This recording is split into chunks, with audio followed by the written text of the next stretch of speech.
Money doesn't buy happiness, but it sure as hell solves your money problems. So I quit my job back as a resident plastic surgeon in 2018, and because what every successful young 27-year-old wants to do, I moved back home with my mom, and I stayed there for a year. It wasn't until a year later, in mid-2019, that I actually moved here to Las Vegas, and I was splitting a 2-bedroom apartment with one of my friends. And a year and a half after that, at the beginning of 2021, I ended up buying my first home. Here are the lessons I've learned along the way. What's going on, guys? For those of you who are new here, my name is Kevin Jabal. Now, first of all, why should you even listen to me? I'm no YouTube multimillionaire like Mr. Beast or MKBHD or any of those really successful guys. But I'm no longer living with my mom, so that's gotta count for something. And I can relate to a lot of your guys' situations because it wasn't too long ago that I was really scrapping it out, grinding hard, trying to just make ends meet, right? I very much felt the pain of financial strain, so I know what it's like to be in your shoes. And of course, this is for informational purposes only.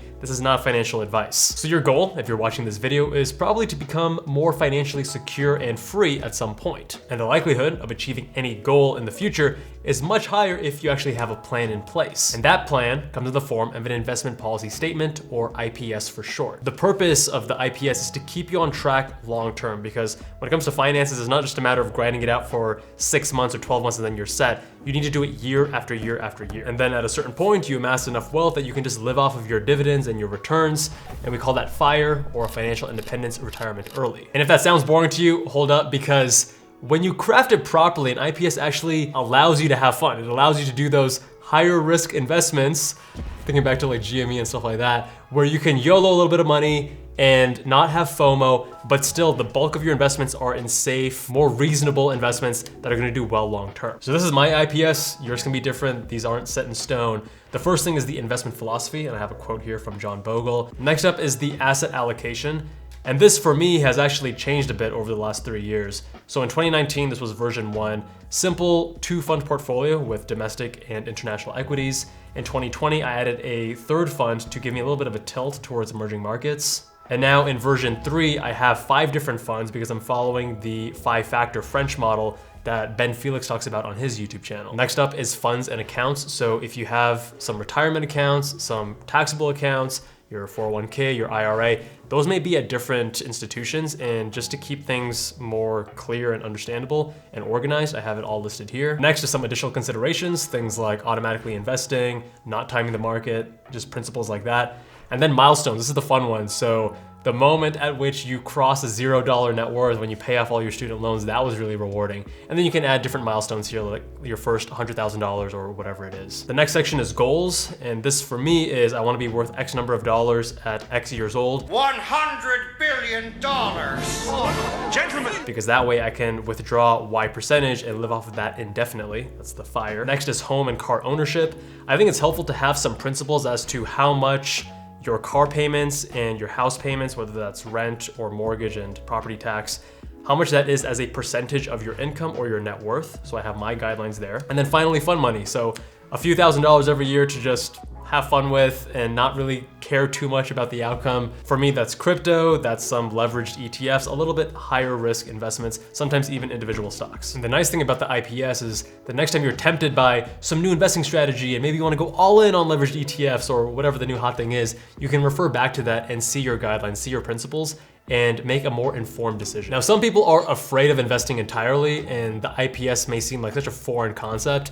To those people, I would say, if you keep cash, there is a 100% chance of you losing real value over time, right, due to inflation. And with intelligent investing, again, there's always a risk to any investing, but with intelligent investing, you can minimize your risk and maximize your rewards at a level that is comfortable for you and also based on your overall timeline. So if you're investing for 30, 40, 50 years, that's gonna be different than if you're investing for just 12 months. So based on the timeline and your own personal risk tolerance, you should be able to educate yourself and figure out what investing strategy is optimal for you. All right, next, you need to track your net worth. And your net worth is your assets minus your liabilities. Assets includes things like the cash you have in a checking or savings account, your index funds, your various investments, your stocks, your crypto, your home, any equity you have in your home. And then your liabilities would be things like your credit card balance or your student loans or your mortgage. or your car loan. And you don't need to do this manually in Excel or Google Docs. You can if you want to and you're a power user, but for most of us, myself included, Personal Capital is gonna be the best bet. And that's a free service. You just connect all your banks and your various assets. They can even look up your home address on Zillow and then estimate the value of it in case it appreciates. And you can even tell it to track the price of whatever crypto you have without connecting your wallet. And I've been using this back since 2017 when I was a resident.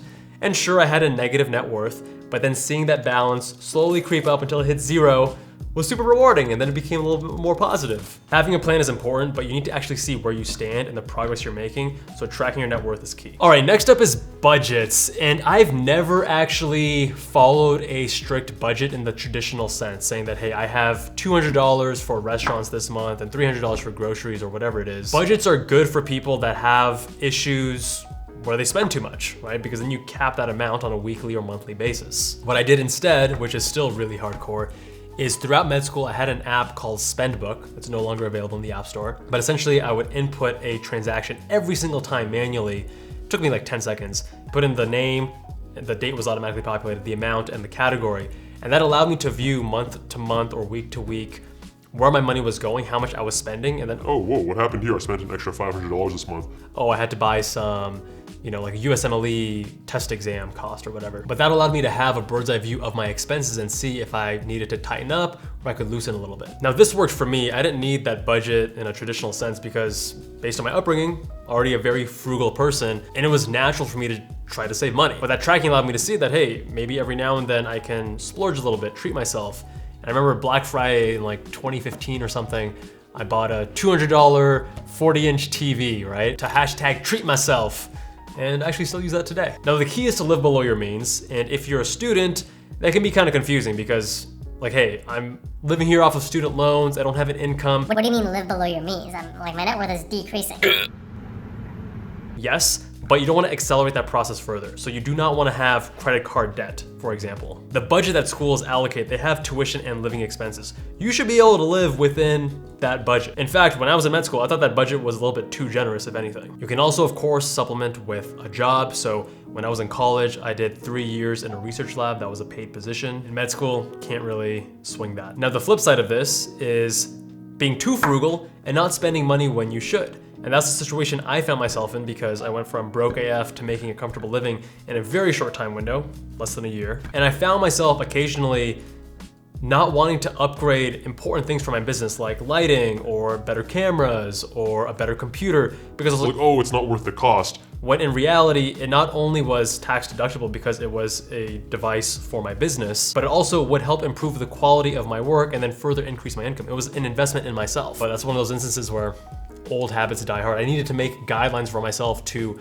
be more proactive about upgrading and investing in my business. All right, number 4 is financially educating yourself. And I don't have that much sympathy for people that choose not to do this because sure, you can play victim and be like, hey, high schools and colleges should teach us, but they don't, and it's not my fault. Yeah, whatever, but like, it's your responsibility. Just because they don't teach you doesn't mean that you're incapable of learning. Like the internet, books, the resources are there. You just need to be willing to find them. And this is like not even calculus or trigonometry. This is very, very basic algebra. Finances are super simple from a mathematical perspective. If you read one of the books down in the description about finance, you're gonna know 80% of everything you need to know from just 1 or 2 books. And this is the part that's obviously not sexy, but it's super critical. You don't wanna be one of those guys that's making 6 figures a year as a doctor, but still living paycheck to paycheck. And because of the magic of compound interest, you wanna get started on this sooner than later. The sooner you get that ball rolling, the larger and faster it's gonna grow. And the further you push off your financial education, the more mistakes you're gonna make, the more credit card debt or student loans you're gonna have, the longer it's gonna take you to pay off.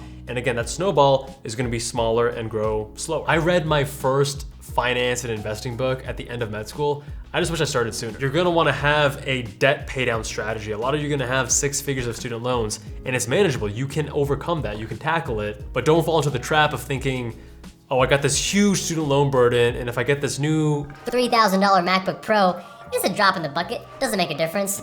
It totally does, man. Compound interest, like if you understand the financial basics, you're not gonna be making silly mistakes like that. And these basics are gonna help you when it comes to making regular life decisions. Like I'm a huge car nerd, a massive car geek, like I'm obsessed. But even though I wanted to upgrade my car in the last year or two, multiple times, I told myself no, not until I first buy a home. because buying a home is usually a much smarter financial decision, right? A home is gonna hold its value, if not appreciate.